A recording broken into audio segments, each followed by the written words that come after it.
My channel the chalkboard champion. कैसे हैं आप सब? उम्मीद आप बहुत अच्छे होंगे। मैं भी बिल्कुल बढ़िया हूँ। इससे पहले वीडियो आपने नहीं देखा है तो देख लीजिए। यहाँ मैंने चैप्टर 7 को स्टार्ट किया है और वहाँ पे हमने पढ़ा है कि कितने तरीके के रिसोर्सेज होते हैं और फिजिकल रिसोर्सेज और ह्यूमन रिसोर्स के बारे में हमने पढ़ा था। और ह्यूमन रिसोर्सेज का एक छोटा सा टॉपिक बच गया था जिसका था नाम एक्सपर्ट एडवाइस, और आज हम उसको कंटिन्यू करने वाले हैं। तो चलिए स्टार्ट करते हैं। हाँ तो गाइस देखिए, एक्सपर्ट एडवाइस के बारे में हम पढ़ेंगे कि कोई भी कंपनी या फर्म या जो बिजनेस कोई भी एक्सपर्ट के बिना नहीं चल सकती या उसके एडवाइस के बिना नहीं चल सकती। तो टैक्स रिलेटेड एडवाइस चाहिए हमें, दूसरे बैंक से रिलेटेड एडवाइस चाहिए, लोन से रिलेटेड एडवाइस चाहिए, तो सब हमें बाद में देखना पड़ेगा। ठीक है।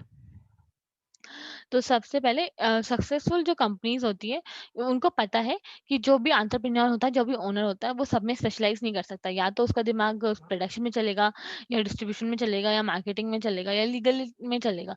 तो उसको पता है कि सब जगह वो स्पेशलाइज नहीं कर सकता और इतना टाइम भी नहीं है उसके पास ये सब में एक्सपर्टाइज करे। तो वो अपना टाइम और एनर्जी सेव करने के लिए एक्सपर्ट्स लोगों को हायर करता है, जैसे इंजीनियर्स, टेक्निकल, सीए और लॉयर्स, इन सबको हायर कर लेता है ताकि उसको उस फील्ड में स्पेशलाइजेशन भी मिले और उसको अपना टाइम उसमें उन फालतू चीज़ों में इन्वेस्ट करने के बजाय अपने कोर एक्टिविटीज़ में इन्वेस्ट करें। तो प्रोफेशनल सर्विसेज एक ऐसी इंडस्ट्री है या यूनिक फंक्शंस हैं जो इंडिपेंडेंट लोगों को हमें एक्वायर करते हैं और हायर करते हैं और उनसे सर्विस लेते हैं। ठीक है।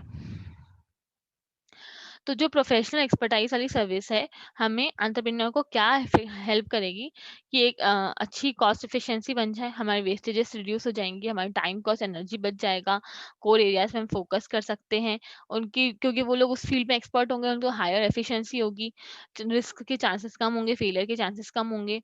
हम कहीं और जगह इन्वेस्टमेंट करना चाहते हैं तो उनसे एडवाइस लेके इन्वेस्टमेंट करेंगे तो हमारा बहुत अच्छा होगा और हम लोग अच्छे जो मार्केट्स ग्रो हो रहे हैं या नए जो हमारे अपॉर्चुनिटीज हैं उनको जल्दी से टाइम से एक्वायर कर लेंगे और हमारा बिजनेस बहुत ऊंचा बढ़ जाएगा। ठीक है। अब प्रोफेशनल असिस्टेंट्स हैं, उनको कैसे एक्वायर करते हैं, हम लोग कैसे प्रोक्योर करते हैं। तो सबसे पहले या तो हम लोग उनके साथ कॉन्ट्रैक्ट कर ले, भाई 2 साल का कॉन्ट्रैक्ट है, आपको हमारे यहाँ पे कंपनी में एज एन अकाउंटेंट रहना है। या थर्ड पार्टी से भाई जो केपीओज होते हैं तो उनको बोले कि भाई आपके अकाउंटेंट को बोलो भाई हमारे कंपनी का अकाउंटेंट बना ले। लीव के बेसिस पे कर सकते हैं, पार्ट टाइम अरेंजमेंट या रेगुलर बेसिस पे। तो कुछ कुछ ऐसे प्रोजेक्ट्स होते हैं जो बोलते हैं कि भाई मैं इतने घंटे काम करूंगा तो मुझे जितने पैसे चाहिए, वो कुछ प्रोफेशनल्स ऐसे काम करते हैं। तो ये सब कैसे हम प्रोक्योर करने के तरीके बता रहे हैं कि कैसे हम लोग प्रोक्योर कर सकते हैं एक्सपर्ट एडवाइस। बस, तो ये हमारा टॉपिक खत्म हो गया ह्यूमन रिसोर्सेज। अब हम अपने फाइनेंशियल रिसोर्सेज की तरफ बढ़ेंगे। हमने पहले पढ़ा था फिजिकल रिसोर्सेज और फिर हमने पढ़ा ह्यूमन रिसोर्सेज। आज हम पढ़ने वाले फाइनेंशियल, मटेरियल और इंटेंजिबल। ठीक है। तो जो फाइनेंशियल रिसोर्सेज हैं, तो जब हम इसमें देखो क्या लिखा हुआ है, अगर हमारे पास पैसे हैं तो हमें बताना पड़ेगा पैसे को कि तुमको क्या करना है।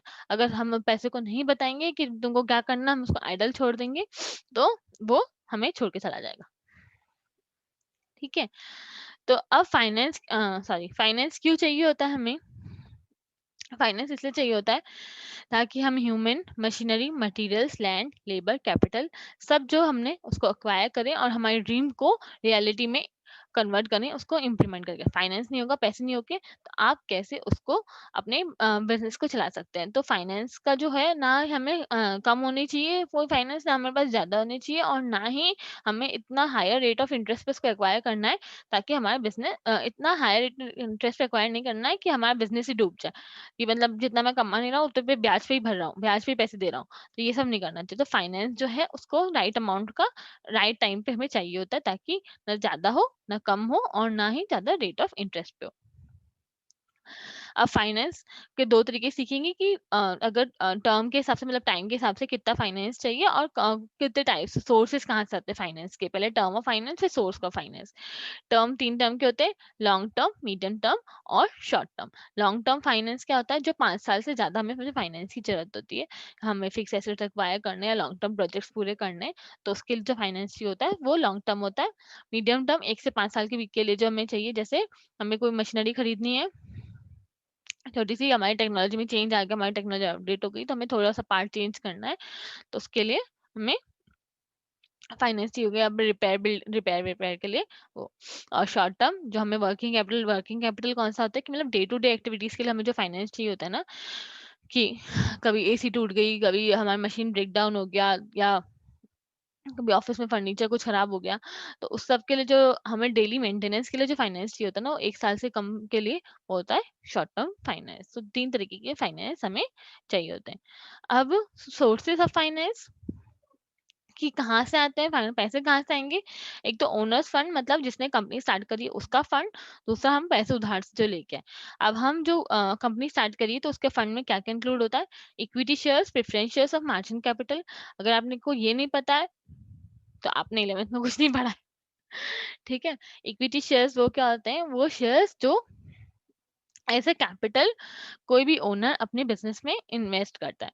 प्रेफरेंस कैपिटल क्या होता है? ये कंपनी में होता है शेयर्स, इसमें जो भी है इक्विटी शेयर्स होल्डर्स वालों से ज़्यादा प्रेफ़रेंस मिलती है उनको, कि मान लो कि मेरे पास मेरे कंपनी में 10 लाख कैपिटल है, 6 लाख तो इक्विटी शेयर होल्डर्स के और 4 लाख प्रेफ़रेंस शेयर होल्डर्स के, ठीक है?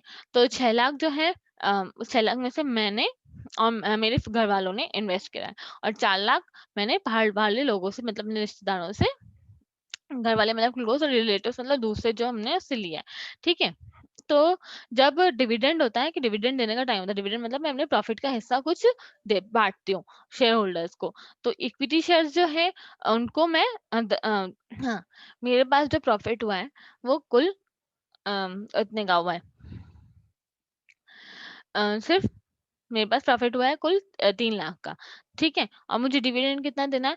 2 लाख रुपए इक्विटी शेयर होल्डर्स को और 1.5 लाख रुपए प्रेफरेंस शेयर होल्डर्स को। तो डिविडेंड देते समय प्रेफरेंस शेयर होल्डर्स को प्रेफरेंस दी जाएगी। मतलब पहले 1.5 लाख माइनस किया जाएगा, फिर 2 लाख माइनस किया जाएगा। और जो 50,000 को नहीं मिला तो उस हिसाब से उनको एडजस्ट किया जाता है। तो ये सब जो है आप 12th क्लास में पढ़ेंगे, तो कैसे उसको एडजस्ट किया जाता है। तो प्रेफरेंस कैपिटल वही होती है कि इक्विटी शेयर होल्डर्स वालों से ज़्यादा प्रेफ़रेंस मिलती है उनको। और मार्जिन कैपिटल मतलब कि मान लो कि मेरे पास डिविडेंड बाँटने के बाद भी थोड़ा प्रॉफ़िट बचा हुआ है, तो धीरे-धीरे वो प्रॉफ़िट जमा होता जाता है, तो वो मार्जिनल कैपिटल कहलाता है। कि मतलब मैंने हर साल मैं 6 लाख का प्रॉफ़िट कर रही हूँ, है ना? कमा रही हूँ, तो 6 लाख में से 5 लाख तो मैं डिविडेंड में चला जाता है, तो हर साल मेरा 1 लाख रुपए मेरे पास बच रहा है, तो वो जमा होता रहता है कंपनी में, तो वो जो है मार्जिन कैपिटल कहलाता है। बोरोड फंड्स में क्या आता है कि मतलब कहाँ से हम लोग पैसे हमने लिए हैं। तो पहले सबसे पहले है issue of debentures. Issue of debentures मतलब एक तरीके का शेयर्स ही होता है, लेकिन वो लोन के फॉर्म में आता है। कंपनी में लोग हमको पैसे दे के जाते हैं।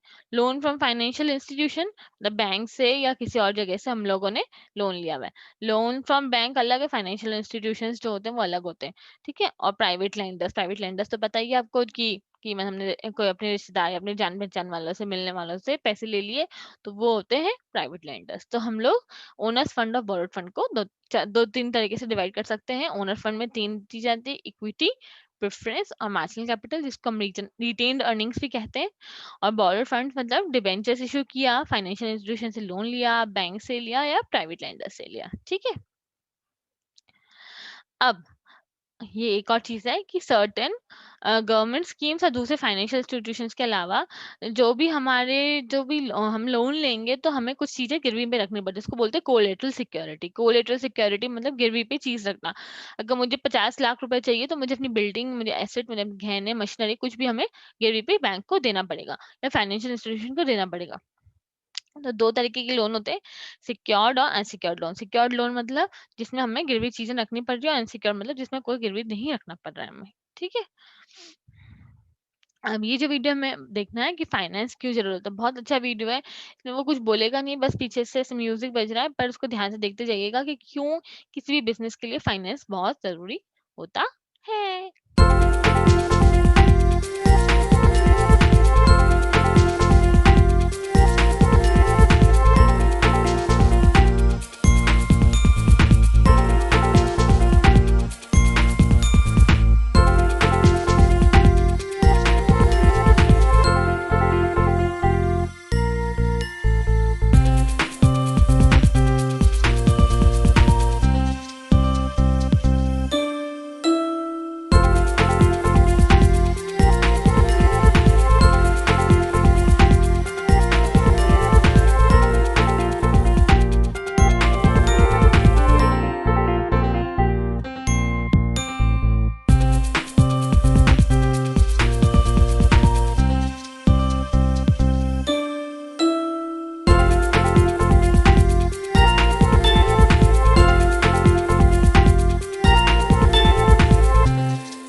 अब हम पढ़ने वाले हैं मटेरियल्स के बारे में। रॉ मटेरियल्स जो किसी भी बिजनेस को चाहिए होता है काम करने के लिए। तो रॉ मटेरियल को फिनिश प्रोडक्ट्स में कन्वर्ट करने के लिए हम उसमें वैल्यू ऐड करते हैं ताकि लोग उसको खरीदें। तो जब भी हम रॉ मटेरियल रिक्वायर करते हैं तो हमें देखना पड़ता है कि हमें क्या, हमारी यूनिट की साइज़ कितनी है और हमारे पास कैपेसिटी कितनी है इंस्टॉल करने की। इंस्टॉल कैपेसिटी, हमारी मशीनरी कितनी है, लोगों को कितनी ट्रेनिंग दे रखी है और क्वालिटी कंट्रोल सिस्टम लगे हुए नहीं लगे हुए। कॉस्ट हमको देखना है कि हमारे एसेट कहीं टूट-फूट तो नहीं गए जिसकी वज़ह से रॉ मटेरियल बहुत ज़्यादा लगा है। कितने तरीके के रॉ मटेरियल चाहिए और कहाँ से मिलेंगे हमें। तो ये सब हम चीज़ें डिसाइड करते हैं रॉ मटेरियल्स एक्वायर करते समय। ये जो चैप्टर है ना, उसमें आपको बिज़नेस, अपने आप को बिज़नेसमैन की तरह सोचना है कि आप बिज़नेसमैन हो तो आप क्या सोचोगे, ठीक है? उस हिसाब से चीज़ों को एक्वायर करना है और लर्न करना है। लर्न करने की बात नहीं, आप नॉर्मली आप उसको देखोगे ना, आप लिख सकते हो, ठीक है? अब इंटेंजिबल्स क्या होते हैं? इंटेंजिबल ऐसे एसेट्स होते हैं जो दिखते नहीं है। जैसे फिजिकल रिसोर्सेज हमें दिख रहे थे, इंटेंजिबल होते हैं जो अनटचेबल होते हैं, पर हमारे जो रिसोर्सेज हैं, ये जो इंटेंजिबल है, हमारी कंपनी को बहुत ही प्रॉफिट देते रहते हैं लॉन्ग टर्म तक। तो ये लोगों से, मतलब अगर हमारे कंपनी में इंटेंजिबल रिसोर्सेज हुए तो हमारे जो बिजनेस है वो दूसरों से कंपैरिजन में, हमारे कॉम्पिटिटर से कंपैरिजन में बहुत अच्छा ग्रो करेगा। सबसे पहला गुडविल, कि हमारी फर्म में हमारी एसेट्स की कितनी वैल्यू है। मान लो मेरी जो टोटल मिला के एसेट्स हैं वो हैं 50 लाख, और लेकिन मेरी मार्केट में मेरी जो बिजनेस है उसकी वैल्यू 2 करोड़ है। कि मतलब मेरा इतना रेप्यूटेशन, मतलब मेरे एसेट्स तो सिर्फ 50 लाख के हैं, पर मेरा इतना रेप्यूटेशन, मैंने इतने सालों साल काम किया, रेप्यूटेशन मार्केट में बिल्ड किया, तो मेरे कंपनी को खरीदना चाहे तो उसकी वैल्यू कितनी है, 2 करोड़ रुपए। तो गुडविल कितनी होगी, 1.5 करोड़। जो 2 crore market value minus actual जो एसेट्स की वैल्यू है, उनको माइनस करने पे उनका जो डिफरेंस आता है वो गुडविल कहलाता है। तो वो 1.5 करोड़ रुपए मेरी गुडविल है, वो रेप्यूटेशन है मेरी, जो मैंने अर्न करी है अपने इतने सालों तक। रेप्यूटेशन होती है कि वही गुडविल और रेप्यूटेशन एक ही बात होती है कि मतलब क्या मैंने अपने कस्टमर्स को, अपने जो भी मेरे जो क्लाइंट्स हैं उनको टाइम टू टाइम रिटर्न दिया है, टाइम टू टाइम उनको सही से अपना जो भी प्रोडक्ट्स हैं वो डिलीवर किए हैं, या अगर मैं सर्विस प्रोवाइड करती हूँ तो टाइम टू टाइम उनको फैसिलिटीज दी हैं क्या, क्या मेरे एम्प्लॉइज, मेरे सप्लायर्स मुझसे खुश हैं कि नहीं है। तो वो सब क्या है, मेरी रेप्यूटेशन। ब्रांड, कि अगर मैं मान लो सर्फ का नाम लेते तो सबसे आपके पहले दिमाग में क्या आता है, या एरियल या सर्फ एक्सेल। क्यों आपके दिमाग में एरियल या सर्फ एक्सेल आता है? क्योंकि हमने उसकी इतनी बार ऐड देखी, उसकी ब्रांड वैल्यू इतनी ज़्यादा है कि हम आँख बंद करके सर्फ एक्सेल या एरियल यूज़ करते हैं, इस विश्वास से कि ये इसकी तो क्वालिटी इतनी है और बाकी सबकी इतनी है। तो उसको इसलिए हम लोग यूज़ करते हैं। इंटेलेक्चुअल प्रॉपर्टी क्या होती है? जो पेटेंट्स, कॉपीराइट्स होते हैं, ट्रेडमार्क्स होते हैं वो। जैसे मैकडी है, मैकडी बाहर की कंपनी है, तो इंडिया में कहाँ का खुली, स्टारबक्स है, आपके शहरों में भी स्टारबक्स ज़रूर होंगे, तो स्टारबक्स है, तो ये सब कहाँ से आता है? कहाँ से आता है ये सब? तो है ना, ये फ्रैंचाइज़ी लेनी पड़ती है कि भई मेरे को यहाँ इंडिया में स्टारबक्स खोलना है या मुझे अपने राजस्थान में स्टारबक्स खोलना है, तो मुझे क्या करना पड़ेगा? तो उसके लिए मुझे उनको पैसे देने पड़ेंगे स्टारबक्स वालों को कि भई ये लो, मैं अपने जितना मैं प्रॉफ़िट कमाऊँगा उसमें से 5% या 2% या 10% आपको दे दूँगा। तो स्टारबक्स बोलेगी ठीक है, तो आपको परमिशन देते हैं हम कि आप इसको खोल सकते हो। तो ये जो होता है इसको फ्रैंचाइज़ी बोलते हैं। वैसे ही ट्रेडमार्क्स भी होते हैं और पेटेंट्स भी होते हैं कि भई मैंने कुछ ऐसी नई टेक्नोलॉजी बनाई जिससे जो भी हमारी जो इंडस्ट्री है, टेक्सटाइल इंडस्ट्री मान लो, टेक्सटाइल इंडस्ट्री, उसका प्रोडक्शन बहुत फटाफट हो जाएगा और हम सारी डिमांड्स को हाँ, जल्दी से पूरा कर पाएँगे। तो मैं क्या करूँगी, उसका पेटेंट करवा दूँगी। मतलब मेरा ये जो टेक्नोलॉजी को कोई कॉपी नहीं कर सकता। अगर किसी ने कॉपी की तो उसको मुझे पैसे देने पड़ेंगे। तो वो पेटेंट राइट होता है, ठीक है? ऐसे ही बुक्स के लिए, अगर बुक्स के कोई हम लोग बुक्स का कुछ भी कंटेंट कॉपी करते हैं तो उसपे कॉपीराइट लग जाता है। कॉपीराइट मतलब उसमें लिखा हुआ था कि भई ये इसकी बुक्स की जो भी चीज़ें हैं उसको कहीं पे कॉपी नहीं कर सकते और पब्लिश नहीं कर सकते। अगर आपको पब्लिश करना है तो जो भी ऑथर है उसका आपको परमिशन लेनी पड़ेगी, तो उसको कॉपीराइट होता है, ठीक है? तो अगर हम बिज़नेस के लिए यूज़ करते तो पेटेंट राइट होता है और बुक्स उसके लिए यूज़ करते तो कॉपीराइट होता है और ट्रेडमार्क्स, ठीक है? तो ये सब चीज़ें होती है हमारी इंटेलिजिबल, जो इंटेलेक्चुअल प्रॉपर्टीज़ होती हैं, जो हमारी बिज़नेस को बहुत बहुत अच्छा बना देती है। तो आज के लिए बस इतना ही। थैंक यू सो मच मुझे इतना सुनने के लिए, और लाइक करें, शेयर करें इस चैनल को। बाय।